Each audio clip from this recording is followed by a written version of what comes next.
It is a great pleasure to be able to introduce Secretary of Education, Dr. John King, who's joining us this morning to talk about the importance of college completion and the new face of college students today.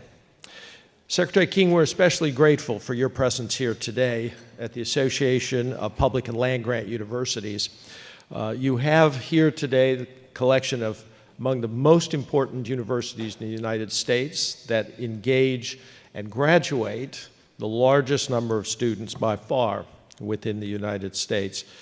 Wish to congratulate you as well on your months of service as Secretary of Education, a job that really is a profound extension of the work that you have been doing your entire life and demonstrate a shared dedication that we all have to higher education. Prior to his appointment as Secretary of Education, Dr. King served as the Principal Senior Advisor to the Department of Education. It was functionally the acting Deputy Secretary of Education, so all preschool through K through 12 policies and strategic initiatives passed through him, and he was in charge of. He was also the Department of Education's lead for President Obama's My Brother's Keeper task force that was addressing some of the persistent opportunity gaps facing young men of color in the United States. Prior to that, he served as New York State Commissioner of Education and President of the University of the State of New York. Under his charge were 3.1 million students. Also before that, responsible for an extensive experience leading some of the most impressive urban public school charter schools in the country, became among the highest performing charter schools, and in fact, in most cases, eliminated the achievement gap and outperformed the affluent suburban schools in the nearby area. Threaded through every one of his positions is a deep commitment to advancing educational excellence as a teacher, as a principal, as a leader of schools, as an administrator. His life story is also truly extraordinary. It's a testament to the power of education. He's the product of the New York public school system, a graduate of Harvard University, Yale Law School, Columbia University's Teacher College twice, and a Truman Scholar as well. The educators and transformational learning experiences that have been afforded to Secretary King are the backbone of this unprecedented career. It's what makes him a champion for all students. He addresses disparities, increasing opportunities for all students to reach their full potential, raises standards for learning and teaching, reforming policy, works tirelessly to close the achievement gap, one about which we all are deeply concerned, and ultimately serves to give students hope about the future. Your life story is as impressive and powerful as the service you perform for our nation. Dr. King, we're delighted to welcome you to the podium today.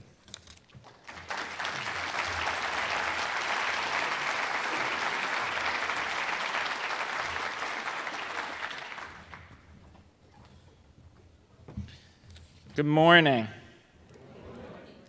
It is a pleasure to be here. Thank you for that warm introduction. I am certainly honored to be in a room with so many higher education leaders who are deeply committed to extending the promise of college education to more Americans from all backgrounds. I certainly am aware of the tremendous historical legacy of APLU, and as a former high school social studies teacher, I am always passionate about learning the historical context for today's issues and events. Your history is particularly noteworthy as we reflect at this moment on the role of higher education in American life. Certainly the priorities of APLU around increasing degree completion and academic success, advancing scientific research, and expanding engagement are central challenges to the higher education sector. But the history around the origins of the APLU, I think, point to some important elements of the American story. Certainly our public and land-grant universities are one of America's greatest inventions. They are born from the idealism on which our country was founded, notions of opportunity and equality.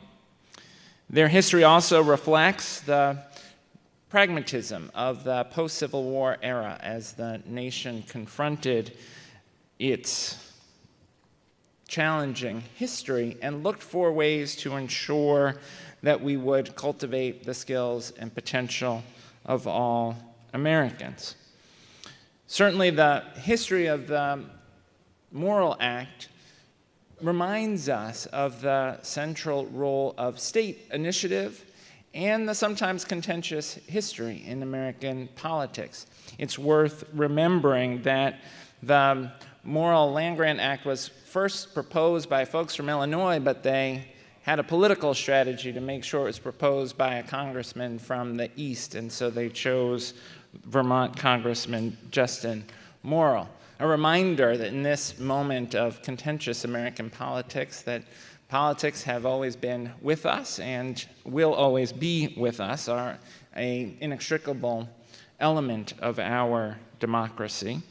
We also can recall that when the first Morrill Act was passed by Congress, it was vetoed by President Buchanan, who today many historians judge as one of our least effective presidents. But at the time when he vetoed the law, he warned this bill, should it become a law, will operate greatly to the injury of new states. A reminder that sometimes our democracy does not always produce leaders with the right judgment. Boy, was President Buchanan wrong in vetoing the Morrill Act.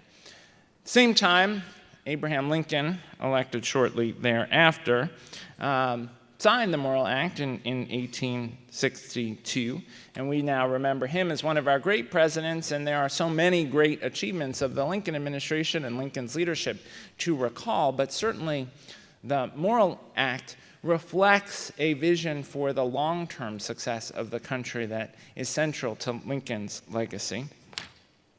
We also look to the history of the land-grant and public universities in this country as a centerpiece to our democratic commitment to the education of all.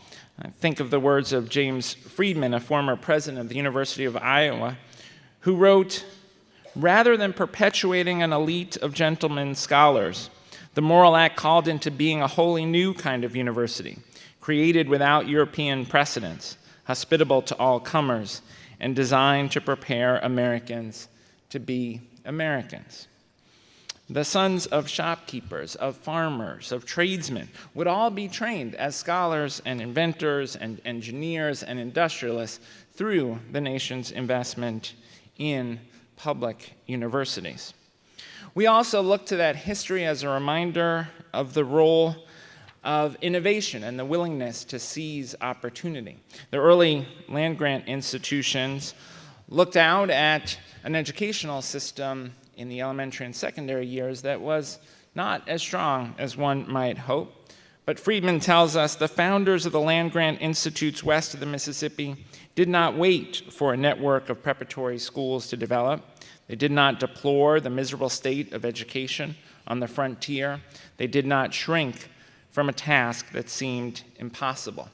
From the history of the Morrill Act to the history of the GI Bill, the largest expansion of higher education since the Morrill Act, 82 years later, the history of both reminds us of our deep national commitment to higher education as an engine of our democracy and our economy. And that has been a priority for the president from the outset. When the president came into office, he confronted the economic crisis of 2008 as he took office in 2009 and focused first on addressing that crisis, but insisted that we make long-term investments in the nation's future at the same time and prioritized investments in higher education. Over the last 8 years, we've doubled investments in Pell Grants, increased the individual Pell Grant maximum by more than $1,000, created the American Opportunity Tax Credit to provide $10,000 to families to make college affordable, Through the direct loan program, invested $60 billion that would have gone to banks. We put that into the hands of students and taxpayers. We've made the FAFSA simpler and moved it up, as you know, launching October 1st this year. Introduced prior so that families can use prior year's tax information in order to complete the FAFSA, allowing them to complete the process more easily and earlier. And we've introduced income-based repayment so that folks can cap their repayments on their debt, on their federal debt, at 10% of their income. These are important investments that have occurred alongside your organizational commitment to a focus on access, affordability, and completion. But there is more to do. The President has proposed America's College Promise, that we would make 2 years of community college free for all hardworking students. The President's proposed a restoration of year-round Pell, and as we move into budget negotiations with Congress, we're optimistic that there is bipartisan support for year-round Pell. The President has also proposed indexing Pell to inflation so that we can ensure that it remains a stable source of support for students pursuing higher education opportunity. But we know we also must be focused not just on access and affordability, but on completion. Through the First in the World grant program, we've invested in innovative efforts to ensure improved completion outcomes, and I know that has been a priority for all of you. I think of a visit that I made to Georgia State to see the work that they've done to increase their graduation rate for Pell students by more than 20 points by focusing on the use of predictive analytics to identify students who are struggling and intervene early. When I was there, I called it intrusive counseling. They said they didn't like that intrusive word and preferred to think of it as proactive counseling. But it's the kind of intervention when a student is getting off track, when a student's picked the wrong classes, that can make all the difference in a student staying on the path to completion. And Georgia State is now joined with the University Innovation Alliance to share their best practices and really to build a community of learning around how to improve completion rates.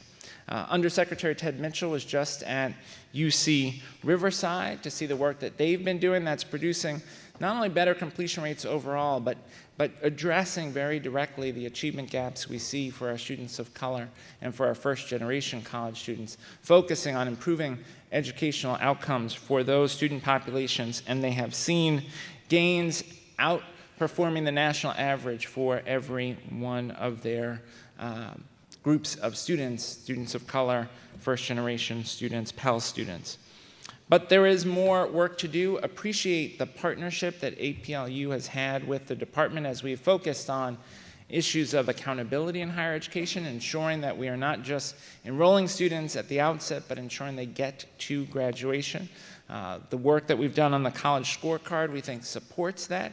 Certainly the work that you have been doing on the student achievement measure also reflects a commitment for the sector to focus on outcomes. We announced today a new opportunity to support students through to completion.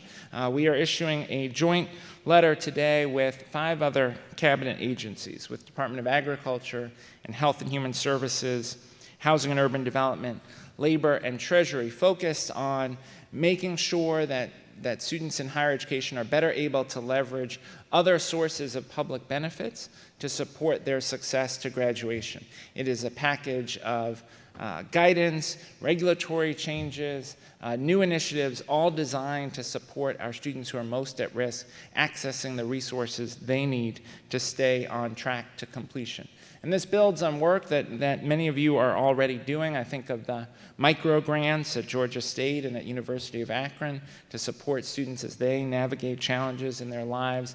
The work that Cal State San Marcos is doing on providing housing for former foster youth. The work that Oregon State University and Humboldt State University are doing to allow students to use SNAP to buy food on campus. This guidance today should support initiatives like those all across the country. Before we turn to the questions, I want to close with this. In this challenging national moment, we've had a year and a half of a contentious and at times divisive election season. It has laid bare, this election season, deep conflicts in American life and American culture, and has left many of our students feeling vulnerable.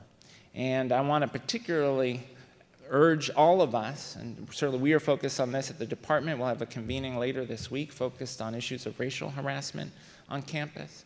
I want to focus all of our attention on ensuring that we send a clear message to all of our students that higher education must be a safe and supportive place for all of our students, that regardless of sex, regardless of sexual orientation, regardless of gender identity, regardless of race or religion, we've got to make sure that all of our students feel like our campuses are a place they belong and will feel supported through to graduation. We've got to respond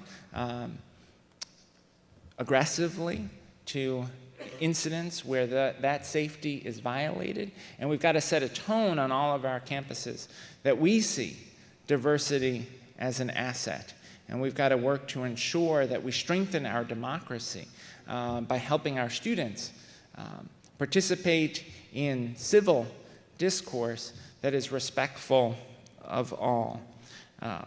Finally, in the introduction, it was mentioned that the difference education made in my life. I stand here today only because of the difference teachers made for me. My mom passed away when I was 8, my dad when I was 12. I was going to New York City public schools. Folks could have looked at me as they look at some of the students on all of our campuses.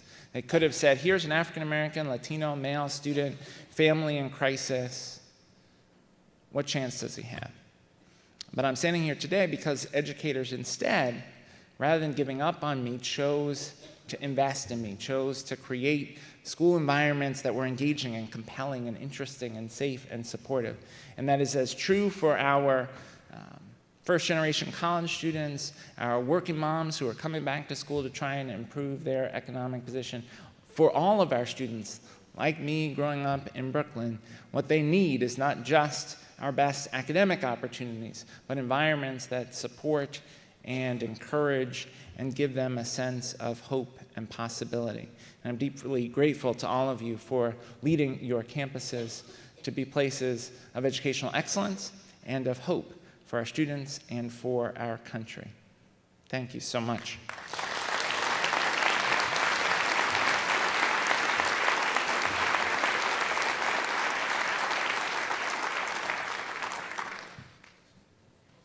And with that, happy to take your questions.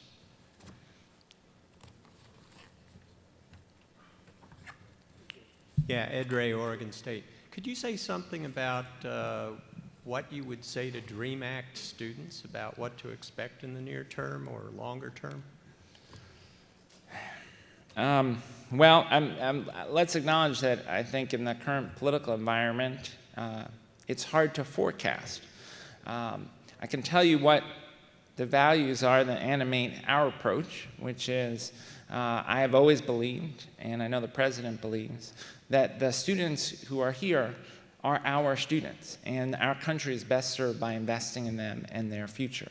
My own view is that states should be providing state aid, state financial aid to undocumented students who have attended our schools and will be a part of our country. We are better off if they are successful. I would want Congress to change the federal law so that students could have access to federal aid. That said, we put out a guidance document on resources to support undocumented students, which I would urge folks to look at. As we go into the next administration, I think it's going to be incumbent on all of us to be voices for our students. I understand the political rhetoric of the last year and a half has been very scary, I think, to our undocumented students and to their families. We've got to try to make our campuses safe for them, and then we've got to be loud voices in the political discourse, not just at the national level, but at the state level, advocating on behalf of those students, their safety, and their educational opportunity. We will be a worse country for giving up on our undocumented students, and a better country for seeing their hope and promise and investing in it. Thanks.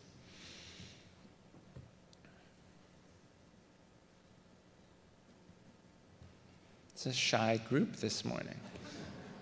Having taught high school social studies, I'm comfortable with cold calling. So, yes.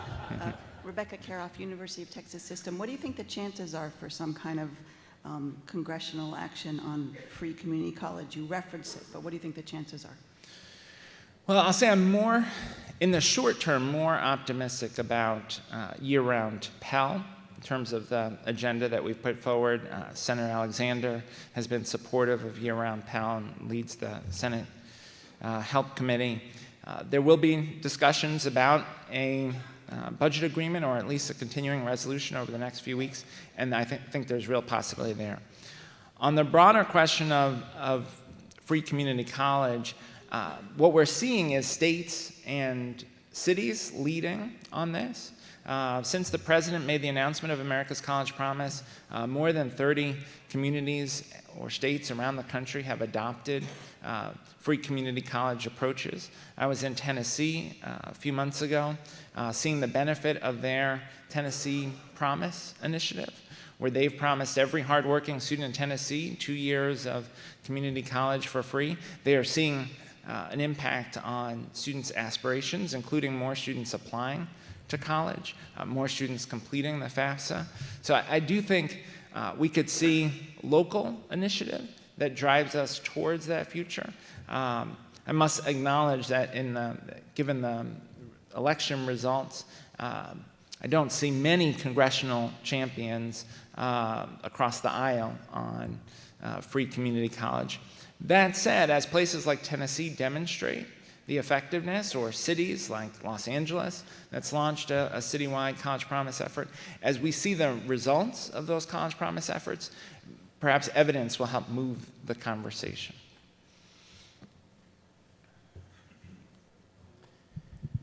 Good morning. Thank you for your comment, Secretary King.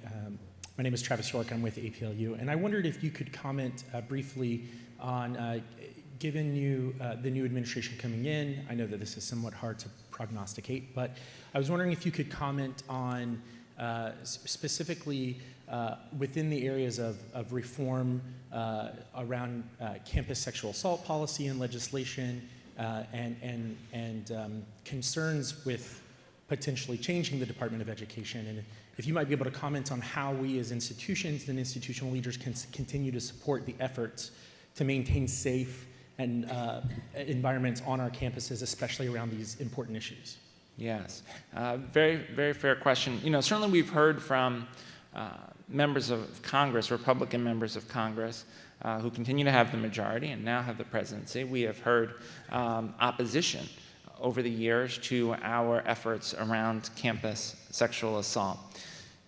So I think it's fair to question how the next administration will proceed. That said, what I hope they would recognize is the tremendous progress all of you and institutions all across the country have made on these issues.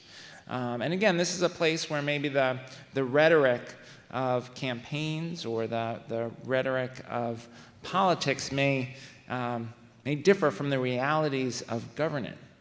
And when you think about the realities of governing, what has taken place across the country, thanks to your leadership, is that campuses are focused on being safer places for all students. And it's not just about the kind of procedural questions around how we deal with an individual incident of assault. It's about the kind of campus tone and climate that's created. Many of you have engaged faculty committees, along with students, in discussions around training and workshops for students. You've worked to ensure that students know who to go to, have better resources when they've been a victim of an assault. You've worked to shift the culture on campus, to raise students' awareness of not only how to behave in safe ways themselves, but how, as a bystander, to look out for their classmates and peers. And my hope would be that the next administration will recognize the value of that work, the ways it has made all of our campuses safer, and continue to move forward. Certainly, I would expect the next administration to understand that the department has a responsibility to enforce civil rights law and to protect students. And I guess what I would ultimately urge all of us to do is, regardless of the position that the department takes on any specific procedural matters, all of us have the responsibility as educational leaders to make our schools safe places for our students. Mr. Secretary, thank you for those last comments. I know that we as universities strongly feel that we own this issue. We're deeply involved and committed to it, and I know that just looking around the room and knowing the leadership here, that is our position. My question is that you've had a perspective of K-12 now in your current position, higher education. We work hard and think a lot about our relationship with K-12 and community colleges. We know there's more to do here, and we know it's important for this degree completion goal, which we're so intensely committed to it. Would you want to give us some advice and thoughts about how we can do more here? Yeah, very much appreciate the question, and a few thoughts. One is I'm very optimistic about our Pell dual enrollment experiment, and I know there are some institutions in the room that are participating in that, where we are working with higher ed institutions to use Pell dollars to support high school students completing college courses. I think the evidence is very clear. Think about the Jobs for the Future study in Texas. The evidence is very clear on the benefits of dual enrollment, that early exposure to college courses while in high school increases students' likelihood of not only graduating from high school, but enrolling in college, persisting in college, and ultimately graduating from college. So those kinds of efforts, whether they're supported by Pell dollars or by local philanthropic resources and university resources, I think can be very powerful. Second, there is an important role for institutions in this room to play in the development of the next generation of teachers. Ultimately, we can't separate the fate of higher education from the fate of K-12. They are interconnected. Preparing that next generation of teachers, and we know where the deepest needs are. Certainly there are states that are experiencing large-scale shortages, particularly states that pay teachers poorly. We've got to address that from a public policy perspective. But we also know that many states, even where compensation is not as much of a challenge, are seeing shortages for secondary STEM, for teachers of bilingual education, seeing shortages around teachers for students with disabilities. So focusing our efforts on preparing the teacher workforce that we need through rich, clinically rich preparation. I was just at Virginia Commonwealth visiting their residency program, where students are spending a year engaged in the classroom really as a co-teacher with a master teacher. And the student teachers, as well as the master teachers, as well as the principals, could all talk about the difference that kind of deep clinical experience is making for student success when they get to the classroom. So contributing to the success of the educator workforce, I think, is a central role for higher ed institutions to play. And then finally, we do have a lack, I think, of coherence between the expectations of higher education and the expectations often of K-12. Certainly many states are working on college and career-ready standards as a way to close that gap, but creating opportunities for higher education faculty and K-12 faculty, much in the way that California State University did around their English assessment that was used in high schools. And what they did was they brought together faculty from high schools and colleges to talk about the expectations of college-level writing and literacy work, to then create an assessment that students would take in 11th grade to determine whether or not they were ready for that college-level work, and then use the senior year either to begin that college-level work or to do the remediation while students are seniors in high school rather than when they get to college campuses. We know that remediation, any remedial work, reduces the likelihood that students will persist and graduate. And so trying to take care of that while in high school through close district